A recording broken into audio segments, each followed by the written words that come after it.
January 2001।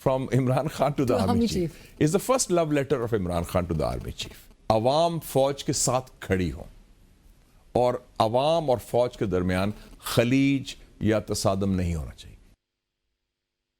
وزیر اعظم شہباز شریف نے کہا ہے کہ پچھلی حکومت نے دہشت گردوں کو پاکستان میں دوبارہ گھسنے کا موقع دیا. اس اقدام سے بڑھ کر پاکستان سے کوئی دشمنی نہیں ہو سکتی.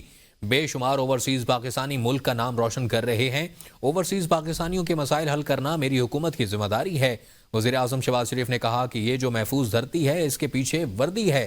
2018 تک ملک میں دہشت گردی کا خاتمہ ہو گیا تھا. 80,000 قربانیوں کے بعد دہشت گردی کا خاتمہ کیا گیا. چند سال پہلے ایک حکومت نے ان کو دوبارہ پاکستان آنے دیا اور یہ کہا کہ یہ امن کے پیغمبر ہیں. اس سے بڑی پاکستان دشمنی اور کوئی ہو نہیں سکتی. پاکستانی بھائی ہیں، ہمارے عظیم پاکستانی بہنیں ہیں جو کہ دیار غیر میں جو دن رات جو اس وقت پاکستان کا جھنڈا جو ہے اپنی محنت اور امانت دیانت سے اس کو بلندتر کر رہے ہیں. اور یہ دھرتی انشاءاللہ محفوظ ہوگی اور اس کے پیچھے ان وردیوں میں جوانوں اور افسروں کی قربانیاں ہیں. کسی بھی مہم جوئی کا مکمل طاقت کے ساتھ جواب دیا جائے گا. پاک فوج ملکی خود مختاری اور سالمیت کے دفاع کے لیے پوری طرح تیار ہے.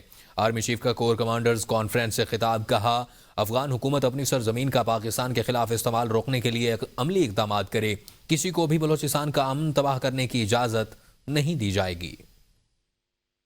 Army chief general Syed Asim Munir کی زیر صدارت 267ویں کور کمانڈرز کانفرنس فورم نے بھارت کی جانب سے مقبوضہ کشمیر میں انسانی حقوق کی مسلسل خلاف ورزیوں کو خطے کے امن اور استحکام کے لیے سنگین خطرہ قرار دیا. آرمی چیف نے کہا بھارتی فوج قیادت کے بیانات ان کی بڑھتی ہوئی مایوسی کی نشاندہی کرتے ہیں. پاکستان کے خلاف کسی بھی مہم جوئی کا مکمل طاقت کے ساتھ جواب دیا جائے گا. اقوام متحدہ کی قراردادوں کے مطابق آزادی کے حصول تک کشمیریوں کی حمایت جاری رکھی جائے گی.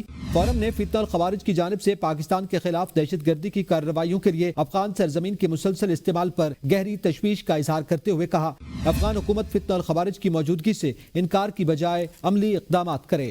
آرمی چیف نے کہا پاک فوج ملکی خود مختاری اور سالمیت کے دفاع کے لیے پوری طرح تیار ہے. کسی کو بھی بلوچستان کا امن خراب کرنے کی اجازت نہیں دی جائے گی. سپہ سالار نے تمام فارمیشنز کے آپریشنل تیاریوں کی تعریف کرتے ہوئے اس بات کا اعادہ کیا کہ عسکری قیادت قوم کو درپیش کثیر الجہتی چیلنجز سے مکمل طور پر آگاہ ہے. 5 ججز نے اسلام آباد ہائی کورٹ کے ججز کی سینیورٹی کا معاملہ ایک بار پھر اٹھا دیا. عدالتی ذرائع کے مطابق 5 ججز نے سینیورٹی لسٹ کے خلاف ریپرزنٹیشن چیف جسٹس اسلام آباد ہائی کورٹ کو بھجوا دی. چیف جسٹس پاکستان یحییٰ آفریدی کو بھی ججز ریپرزنٹیشن کی کاپی بھجوا دی گئی ہے. سینیورٹی لسٹ کے خلاف 5 ججز کی جانب سے چیف جسٹس کو بھیجی گئی ریپرزنٹیشن میں justice Mohsin Akhtar Kayani, justice Tariq Mahmood Jahangiri, justice Babar ستار شامل ہیں، جسٹس سردار اعجاز اسحاق خان اور جسٹس سمن رفت بھی شامل ہیں. ججز کی جانب سے بھیجی گئی ریپرزنٹیشن میں کہا گیا ہے کہ جج جس ہائی کورٹ میں تعینات ہوتا ہے اسی ہائی کورٹ کے لیے حلف لیتا ہے. آئین کی منشا کے مطابق دوسری ہائی کورٹ میں ٹرانسفر ہونے پر جج کو نیا حلف لینا پڑتا ہے. دوسری ہائی کورٹ میں ٹرانسفر ہونے والے جج کی سینیورٹی نئے حلف کے مطابق طے ہوگی. ججز کی جانب سے دائر ریپرزنٹیشن سینیورٹی سے متعلق ہے.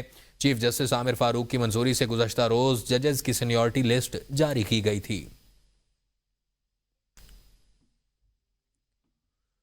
فوجی عدالتوں سے متعلق کیس میں جسٹس امیر الدین خان نے کہا کہ قانون کو اس کے غلط استعمال پر کالعدم قرار نہیں دیا جا سکتا. اگر ایک جرم فوجی کرے اور وہی جرم ایک عام آدمی کرے تو ٹرائل الگ جگہ کیسے ہو سکتا ہے؟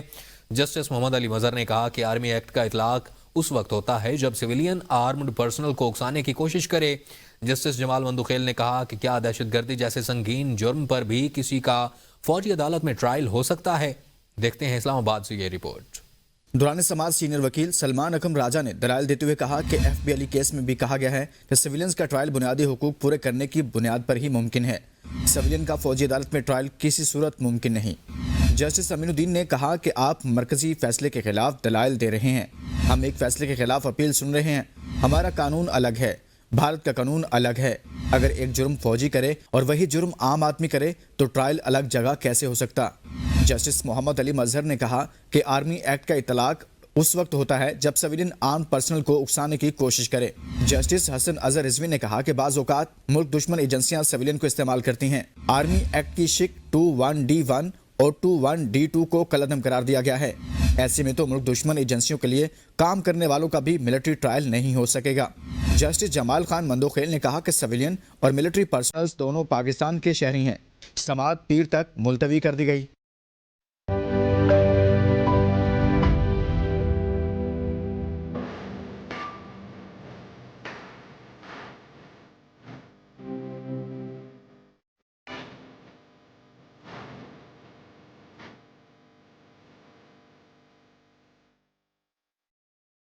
اور اب بات کریں گے 5 فروری میں یوم یکجہتی کشمیر کے حوالے سے۔ تو انسداد دہشت گردی اسلام آباد کی عدالت نے سابق کشمیری کمانڈر بشیر احمد وانی کو قتل کرنے والے ملزم کو جرم ثابت ہونے پر 2 مرتبہ سزائے موت سنا دی۔ را سے فنڈنگ لے کر پاکستان میں دہشت گردی کرنے سمیت دیگر دفعات میں 5 ملزمان کو مجموعی طور پر 40 سال 9 ماہ قید کی سزا سنائی گئی ہے۔ کیس کی سماعت انسداد دہشت گردی عدالت کے جج طاہر عباس شفراء نے کی ہے۔ 2023 میں سابق کشمیری کمانڈر بشیر احمد وانی کو برما ٹاؤن میں قتل کیا گیا تھا۔ CTD پولیس نے قتل کے مقدمے میں 6 ملزمان کو گرفتار کیا تھا۔ مرکزی ملزم شاہ زیب عرف زیبی کو 2 مرتبہ سزائے موت کا حکم دیا گیا۔ عدالت نے ملزمان معیز احمد اور فیضان کیانی کو 40 سال 9 ماہ قید کی سزا سنائی۔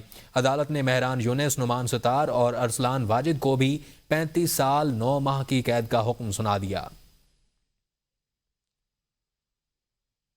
سندھ اسمبلی نے یوم یکجہتی کشمیر پر کشمیری عوام کو خراج تحسین پیش کرنے اور بھارتی بربریت کے خلاف متفقہ قرارداد منظور کر لی۔ ایوان میں پاک فوج کے شہداء کو خراج عقیدت پیش کرنے کی قرارداد بھی متفقہ طور پر منظور کی گئی۔ تفصیلات عابدہ خان کی رپورٹ میں۔